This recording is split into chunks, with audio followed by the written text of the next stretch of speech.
is Sean McCullough. I'm 21 years old. I was injured when I was 4 and I've been using the services of the NRH since then. Most of it was physiotherapy and OTs and seating as well. Briefly, I came down for like a week or so for like the NRH school and stuff, and then my mum definitely pushing for the best for me, and that kind of led me to then getting different services. And then as I've been older, I then started transitioning into the adult services.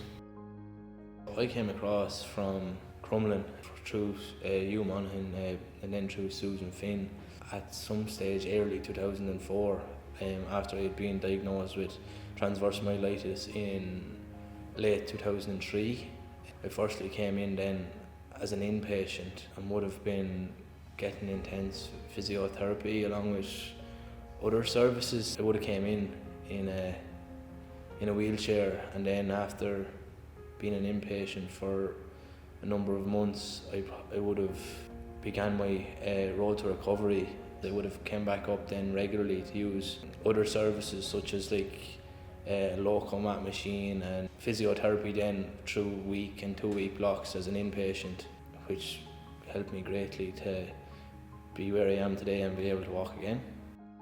Hi, I'm Susan Finn and I'm a paediatrician. I've got an interest in disability, and part of my job is that I work in the National Rehabilitation Hospital, and the group of the children I see are children with spinal cord injury. I deal with a lot of children in all parts of my job who transition from paediatric to adult services, and I would find that the way that we run transition in the National Rehabilitation Hospital is probably the best transition that I see for children. When I talk to parents, probably from the age of about 13-year-old up, their big worry is what's going to happen when this young person becomes an adult, and will they be lost in the adult world.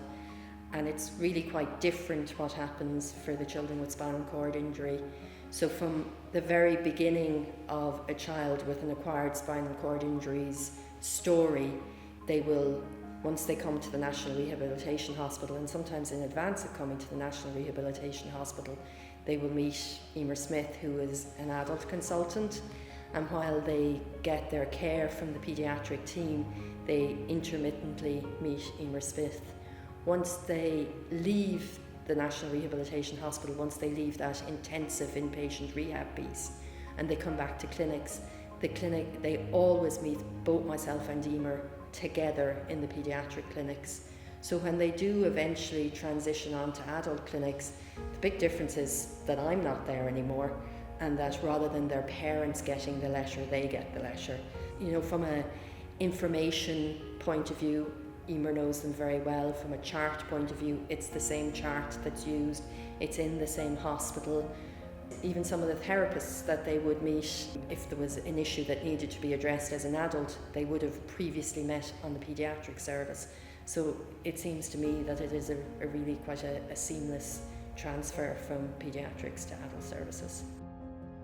As I was getting older, my parents were kind of like, they turned around and kind of go, all right, you're becoming an adult now, so we can't drag you down and we can't talk for you. So in my head it was probably a bit more complicated, but then in actual execution it wasn't too bad. You know, you just have to sit down and you listen and you ask questions. If you don't know, just ask, and it's pretty easy then after that, I think. We found the transition was a fairly smooth transition. The clinics were pretty much similar, except you've seen the same doctors, except the paediatrics are not there anymore, but the rest of the physiotherapy and doctors and all are the same. As an adult you have more responsibility, and maybe you know your body that little bit better, and you can say, listen, I don't need to come every 6 months, I can give you a call or to arrange my Botox injections. So I found the transition was a fairly easy transition for me anyway.